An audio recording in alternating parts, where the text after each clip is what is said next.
पर अगर कोई ब्रेस्ट फीडिंग कर रहा है, क्या वो सर्जरी करा सकते हैं उसको? मेरे को याद है मेरा सबसे oldest patient of breast reduction is 76 year old female. उसके बाद क्या प्रेगनेंसी हो सकती है, या फिर अगर प्रेगनेंसी किसी ने हुई किसी की, तो whether the shape remains the same? क्या इसके रिकवरी के बारे में आप क्या बताना चाहेंगे कि what is the recovery phase, how is it, how painful is it?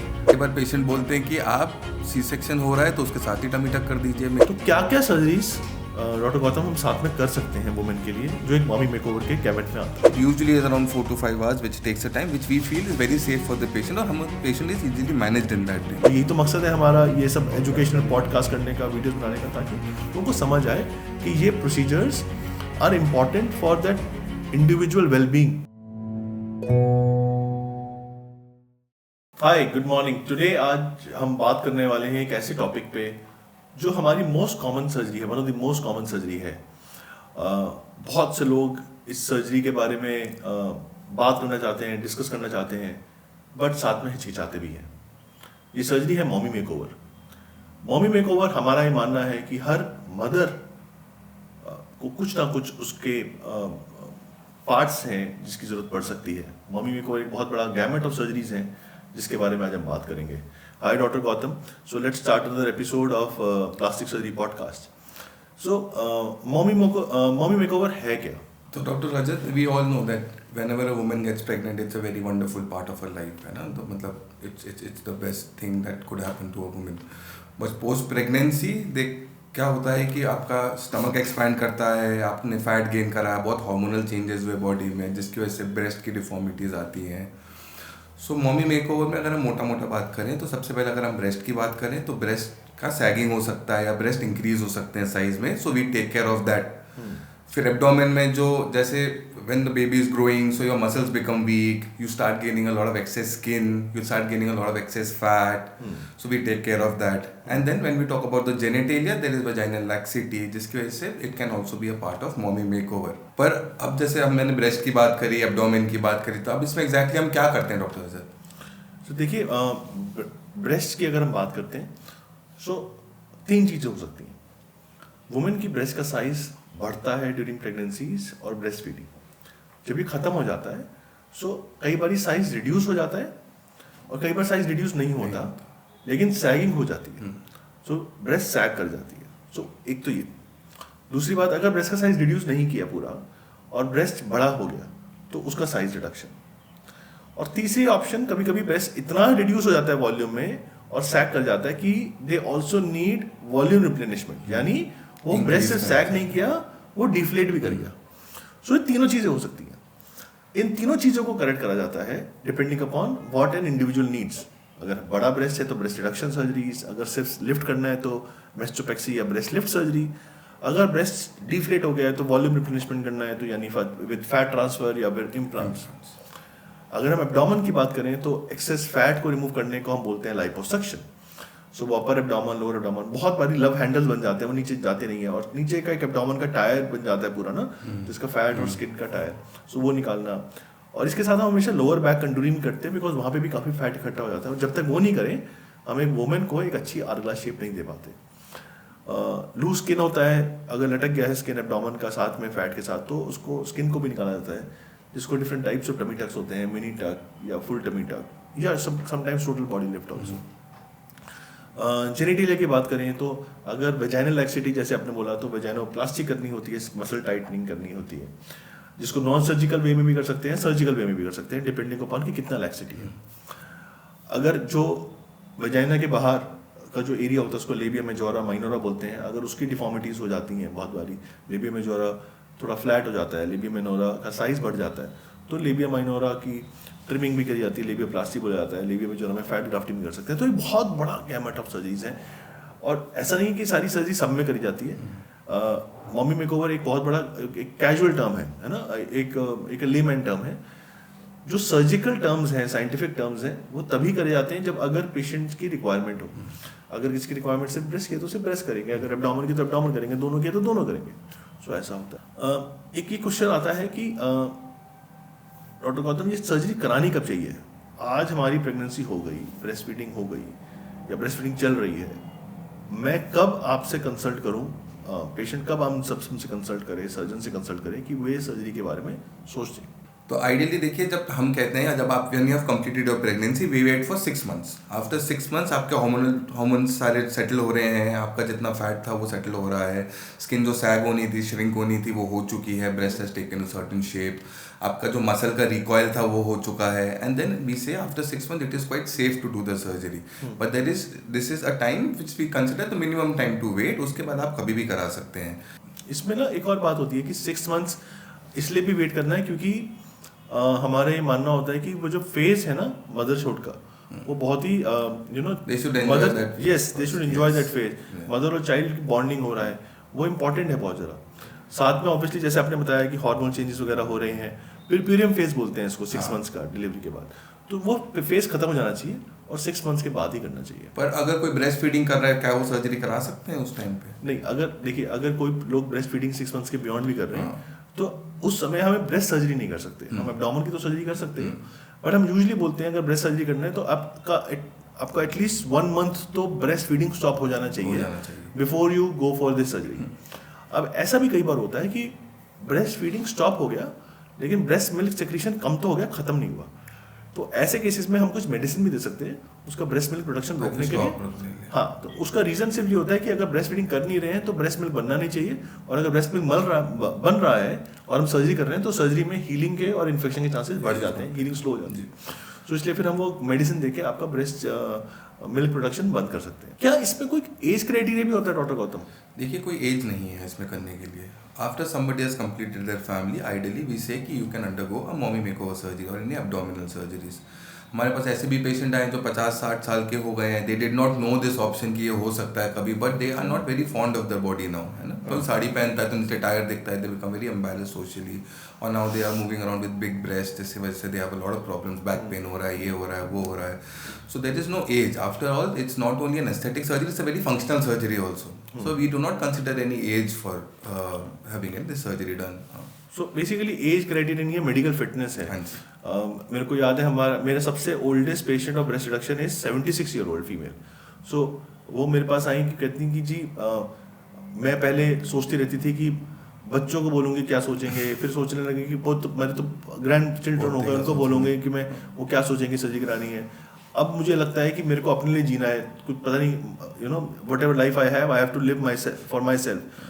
So it was very gratifying feeling that a 76-year-old female walking into a hospital saying I want a breast reduction surgery for myself now, और मेरे बच्चे सब set हो गए, मेरे को किसी की चिंता नहीं है, मेरे को अब अपने लिए अपनी सर्जरी करानी। लेकिन हमने जैसे किसी का आप समझिए टमी टक कर दिया या एब्डोमिनोप्लास्टी करी, उसके बाद क्या प्रेगनेंसी हो सकती है, या फिर अगर प्रेगनेंसी किसी ने हुई किसी की तो whether the shape remains the same और डज इट गेट ऑल्टर्ड, क्या होता है post? Okay, so very good question. Pregnancy हो सकती है, ठीक है, ऑब्वियसली सर्जरी करिए उसके, ये नहीं कि 2-4 महीने बाद ही प्रेगनेंसी आप कर लें, लेकिन हाँ अगर आपने ब्रेस्ट सर्जरी करी या आपने एब्डोमेन की सर्जरी करी, आप उसके बाद 1 साल बाद 2 साल बाद प्रेग्नेंट हो सकते हैं, यू कैन हैव किड्स, इसमें कोई दो राय नहीं है। बात ये आती है कि क्या वो शेप मेंटेन रहेगी? सो ऑब्वियसली नो, कुछ ना कुछ शेप लॉस तो होगा, क्योंकि आपकी फिर से प्रेगनेंसी होगी, आपका फैट बढ़ेगा, आपका स्किन एक्सपैंड करेगा, तो कुछ ना कुछ तो शेप लॉस होगा ही होगा इन दी एब्डोमेन। ऐसी ब्रेस्ट में जब प्रेगनेंसी की ड्यूरिंग ब्रेस्ट साइज बढ़ता है, ब्रेस्ट मिल्क प्रोडक्शन के टाइम में ब्रेस्ट फीडिंग करेंगे तब बढ़ेगा, तो शेप तो चेंज होगी ही होगी। इसलिए हम पेशेंट्स को बोलते हैं कि ऐसा नहीं है कि आप प्रेग्नेंट नहीं हो सकते, बट हम चाहते हैं कि जब एक बार आपको लगता है कि आपका फैमिली लाइफ कंप्लीट हो गया है, आप तब ये सर्जरी कराएंगे तो आपका रिजल्ट लाइफ लॉन्ग रहेगा, लॉन्ग लास्टिंग रहेगा। डॉक्टर गौतम, ये जो सर्जरीज हैं, कई लोग बहुत एप्रीहेंसिव रहते हैं कि इसकी रिकवरी कितनी लंबी रहती है, तो क्या इसके रिकवरी के बारे में आप क्या बताना चाहेंगे कि what is the recovery phase, how is it, how painful is it, कितना तकलीफ होता है? सो whenever a patient comes और हम उनका मैमी कवर करते हैं, of course depending on number of procedures we are doing on them, usually we keep them for 2 nights, they come, हम उनको ऑपरेट करते हैं जिस दिन, they stay in our hospital for 2 days, you might have a couple of drains उसके बाद in the hospital। Usually जब patient hospital से डिस्चार्ज होता है तो हम उनके ड्रेन्स निकाल देते हैं। आपके पहले दिन टाइट ड्रेसिंग रहती है, नेक्स्ट डे हम ड्रेसिंग निकाल के and then we make you wear the compression garment. आपको जो ध्यान रखना है कि you just have to be a little take care of your posture for the next couple of days, 10 days or so, but you can do walk around, you can sit, you can do your daily activity, उसमें कोई restriction नहीं होता, आप नहा धो सकते हैं, आपको जो खाना पीना कर सकते हैं। पेन कितना होता है? Pain more than pain it is a very tight feeling which usually gets, क्योंकि हम जब ब्रेस्ट पे अगर आपका रीशेप कर रहे हैं या फिर एब्डोमेन के आपके मसल्स टाइट करें तो आपको एक टाइटनेस डेफिनेटली रहती है. थोड़ी बहुत ब्रूजिंग और इन्फ्लेमेशन और ये सब स्वेलिंग वेलिंग तो सबके रहती है. That is a part of any surgery, वो टाइम रहता है. After when we are discharging you have to wear the compression garment for a couple of weeks and then we start lymphatic massages which again recover and make your swelling go down and make you more active and give you a better shape at the end of the day. वैसे इसमें ज़्यादा कोई problem होती नहीं है. आपके stitch line is very, stitch line में सारे एब्जॉर्बल सूचर्स लगे होते हैं. आप अपना डेली एक्टिविटी करते हैं तो you can get back to your normal activities within a couple of days. हाँ, सो बेसिकली बहुत से लोग हमसे पूछते हैं एब्डोमिनोप्लास्टी के पेशेंट, स्पेशली ब्रेस्ट में तो ऑलमोस्ट कोई पेन होता ही नहीं है. एब्डोमिनोप्लास्टी में पेशेंट्स पूछते हैं कि क्या सिजेरियन जितना तकलीफ होगा, तो मैं बोलता हूँ नहीं, वैसा नहीं होगा. क्योंकि सिजेरियन में आप सिर्फ स्किन और फैट क्लियर में नहीं है, आप मसल काट रहे हैं, अंदर पेरिटोनियम काट रहे हैं, अंदर ऑर्गन यूट्रस काट रहे हैं और बच्चा निकाल रहे हैं. यहाँ पे हम मसल के ऊपर ही रहते हैं. तो the surgery superficial plane, you know, skin fat और बस मसल टाइट नहीं हो रही है, मसल कट नहीं रही है. सो बिकॉज ऑफ दिस तो जो पेन है वो सिजेरियन से काफ़ी कम हो जाता है पेशेंट्स के लिए. और हम कुछ नर्व ब्लॉक्स भी देते हैं ड्यूरिंग द सर्जरी, मसल्स में, नर्व्स में, एब्डोमेन में, ब्रेस्ट में, और पेशेंट एक्चुअली कंफर्टेबल रहते हैं इस तरीके से. हाँ, सो ये बड़ा इंपॉर्टेंट है कि पेशेंट को कंफर्टेबल रखा जाए ड्यूरिंग अ रिकवरी फेज. क्योंकि ये कोई वो सर्जरी तो है नहीं कि जरूरी ही करानी है. This is something which is desirable. So desirable surgeries को हम इस तरह से करते हैं कि पेशेंट का रिकवरी जल्दी हो और पेन डिस्कम्फर्ट कम हो. अब सी सेक्शन की आपने बात कर ही दी है तो कई बार पेशेंट बोलते हैं कि आप सी सेक्शन हो रहा है तो उसके साथ ही टमी टक कर दीजिए, मेरे को 2 बार क्यों सर्जरी करानी, स्कार भी सेम आना है. तो राइट. सो ये तो बहुत बड़ा कंट्रोवर्सी है और बहुत से लोग करते भी हैं. कहाँ कर भी देते हैं कुछ सर्जन्स. बट मेरे हिसाब से ये बिल्कुल सरासर गलत है, कभी भी नहीं करना चाहिए. मैं इसके रीजन बताता हूँ. देखिए, एक तो उस समय जब आपका सिजेरियन हो रहा है आपके प्रोजेस्टेरॉन ईस्ट्रोजन लेवल्स बहुत हाई हैं. आपका वेसोडाइलेटरी इफेक्ट बोलते हैं, ब्लीडिंग के चांसेस ज़्यादा होते हैं. जब भी ब्लीडिंग के चांसेस ज़्यादा होते हैं आप लाइपोसक्शन अच्छे से नहीं कर सकते, कोई भी बड़ी सर्जरी अच्छे से नहीं कर सकते. मकसद सिजेरियन का होता है कि go in, take out the baby and close. लेकिन उसके साथ आप एंसिलरी प्रोसीजर करना है, वो एक्चुअली साइंटिफिकली एडवाइजेबल नहीं है because of this reason. Second reason, अगर आपने देखा हो, हम एब्डोमिनोप्लास्टी जब करते हैं, बॉडी कंटूरिंग जब करते हैं तो बहुत मार्किंग्स करते हैं, हम मेजरमेंट्स करते हैं. मिलीमीटर और मिलीमीटर का ध्यान रखा जाता है कि कहाँ इंसिजन देना है, कैसे स्किन ड्रेप कर सकते हैं, कैसे स्किन को खींच के लाना है, आपको स्ट्रेट खींचना है, ऑब्लिक खींचना है, कि किस तरह से वेस्ट लाइन डिफाइन होगी.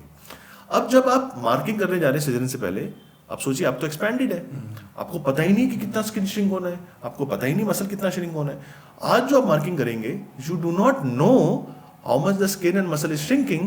That means your markings and your assessment of that whole anatomy will be distorted. So आपका कभी भी शेप वैसा नहीं आ सकता जो आप तरीके से करेंगे 6 महीने बाद वैसा आ सकता है.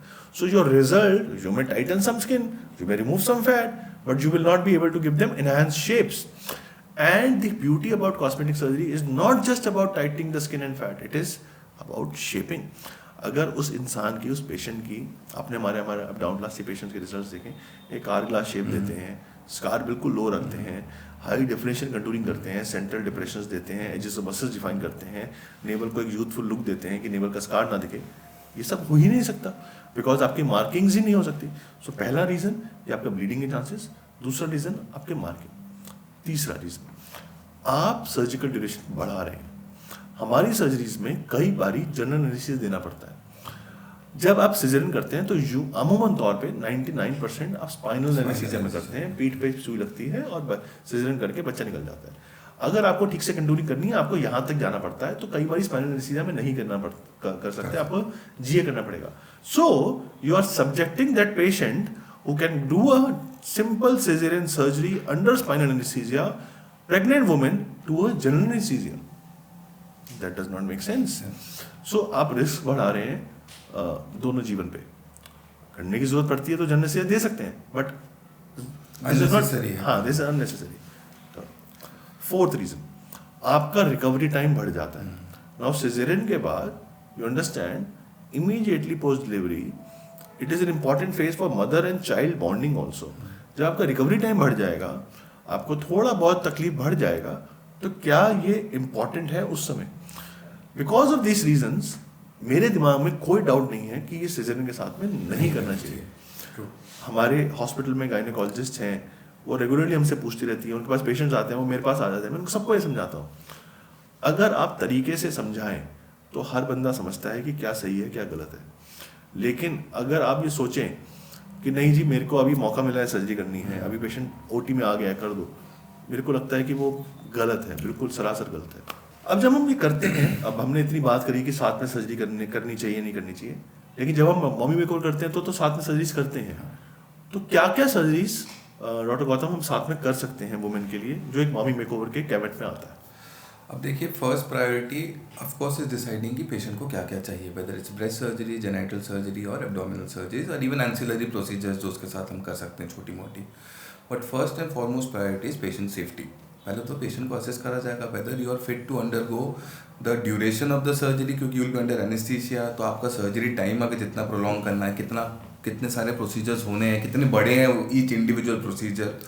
अगर लाइपोसक्शन होना है तो what is the safe limit of liposuction we can do with all the procedures together, कितना टिश्यू निकलेगा, कितना ब्लड लॉस होगा, दिस आर स्मॉल। तो कितना फैट आप एक बारी में निकाल सकते हैं जिसको आप बोलते हैं सेफ्टी लिमिट? तो आइडियली जो हम कहते हैं थ्योरेटिकली, अगर आपका वेट मान लीजिए आप 60 kg है, so we remove anywhere between 7 to 10% safely we can remove during doing liposuction. तो 7 to 10% लीटर्स अगर 70 kgs का हुआ तो इसका मतलब आप बोलना चाह रहे हैं between 5 to 7 litres 7 litre safely हम निकाल सकते हैं हैं इसमें। बट इट ऑल्सो डिपेंड्स कि आप कितने फिट हैं, how fit are you for the surgery which is assessed.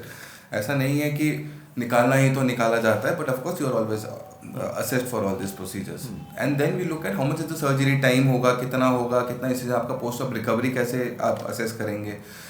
सो ऐसा we can do all procedures together if you are a very fit और वेरी लीन पेशेंट और आपने ज़्यादा प्रोसीजर नहीं करने हैं, और we can always test the procedures because ultimately the goal is to get you a better result. मतलब we should not compromise on the result just because बहुत सारे प्रोसीजर एक साथ करने हैं तो कर दीजिए, ऐसा नहीं है। सो बेसिकली आपको रिजल्ट और सेफ्टी दोनों पे कॉम्प्रोमाइज नहीं करनी है। सो हम ब्रेस्ट, एब्डोमेन, जेनिटेलिया प्रोसीजर साथ भी कर सकते हैं अगर किसी का बहुत ज़्यादा फैट रिमूव नहीं करना, बहुत ज़्यादा टिश्यू रिमूव नहीं करना।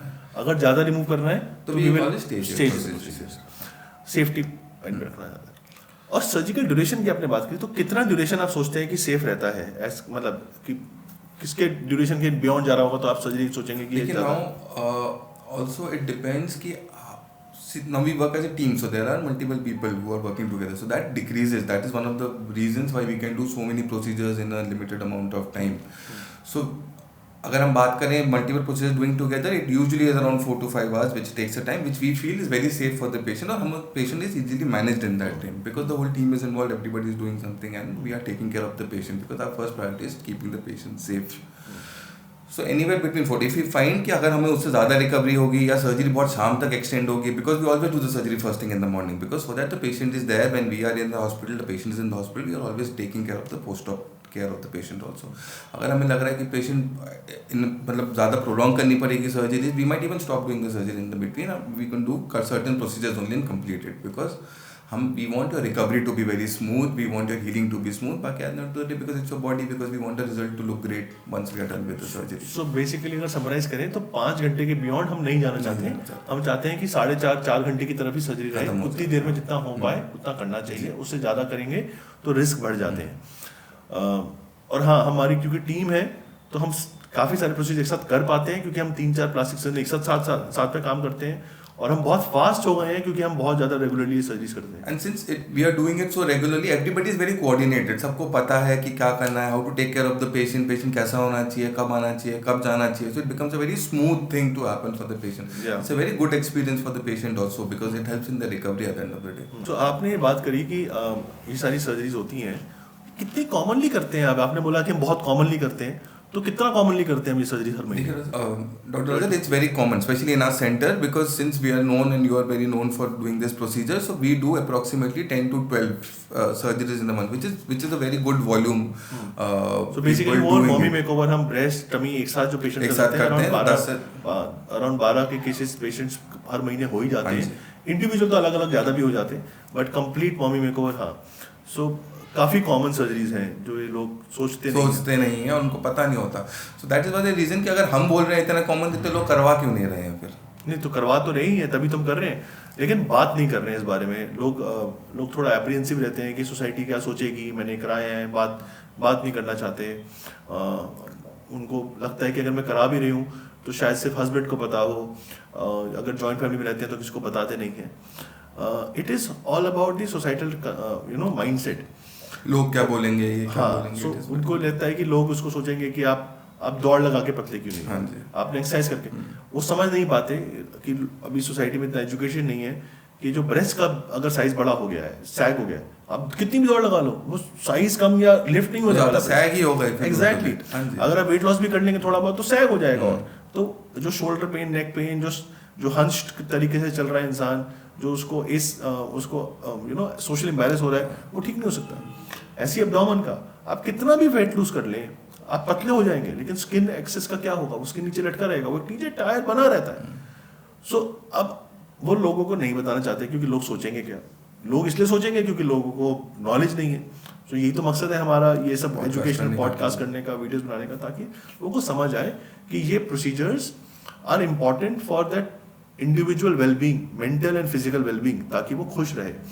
और जब हम टमी टक करते हैं तो सिजेरियन वाला स्कार निकल जाता है, फाइनली एक ही स्कार रहता है, तो मल्टीपल स्कार्स भी नहीं रहते। जैसे लोगों को लगेगा कि कितने स्कार्स आते हैं, तो स्कार्स भी वही एक सिजेरियन स्कार निकल जाएगा, finally to be replaced by tummy tuck scar, तो एक ही स्कार रहेगा और वो इतना लो रहता है, दिखता नहीं है। सो हाँ, सोसाइटी को थोड़ा एजुकेट होने की जरूरत तो है, समझने की, ताकि थोड़े लोग खुल के बात कर पाए। अभी करा रहे हैं, बंद दरवाजे पे करा रहे हैं, बता नहीं रहे हैं, बात नहीं कर रहे हैं, थोड़ा थोड़ा बात करना शुरू कर रहे हैं, उतना नहीं। और आगे आने वाले समय में आई एम श्योर कि लोग थोड़ा एजुकेट हो जाएंगे, समझ जाएंगे चीज़ों को, और ये प्रोसीजर्स के बारे में खुल के बात कर पाएंगे। मतलब as a individual the impact it makes positively, जो उनको एक इम्पैक्ट करता है, the person who has undergone mommy makeover after undergoing a pregnancy and doing so much in a life, it is really life changing for the individual. So what is your, if we are ending the podcast, what is your final message for all the mothers? See, mothers and husband of mothers and the fathers also. देखिए, जब भी एक women pregnant होती है, वो बहुत ही important phase होता है for a women's life and a man's life as well, because between a father and mother, and it completes the family and it is very very important. But आप समझिए कि father की body shape में कुछ फर्क नहीं आता. Mother gives her body and soul to rearing that child, with the price she pays for deformities of her body. So मैं तो अपनी कंसल्ट में जो सारे हस्बैंड्स आते हैं उनको बोलता हूँ कि इन्होंने प्राइस पे किया अपनी बॉडी की शेप खराब करके उस बच्चे के लिए, और आपने तो कुछ किया नहीं. So now it is your responsibility कि आप मदर का स्पॉन्सर करें मॉमी मेकओवर. सो हम ये मजाक में बात करते हैं. सो ये समझना जरूरी है कि मदर ने, it is the ultimate price pay you can pay by deforming your body for that child. But isn't it their responsibility of fathers and themselves कि they realize कि मदर को वापस यूथफुल बॉडी शेप में आ सकता है तो लाना चाहिए. It is very important. Every woman, every mother has the right to get the best shape possible for themselves. ये मेरा मानना है. And यही हमारा मकसद है कि लोगों को समझ आए कि ये सर्जरी सेफ है, बट किस तरह से कराएं, किससे कराएं ताकि अच्छी शेप आए. So अगर वो ये डिजर्व करती हैं तो वो ये शेप होनी चाहिए, और वो आराम से हो भी सकती है, तो उनको ये सर्जरीज करानी चाहिए. सो हम तो यही मकसद है पॉडकास्ट का, ताकि लोगों को एजुकेशन हो जाए और ये समझ जाए.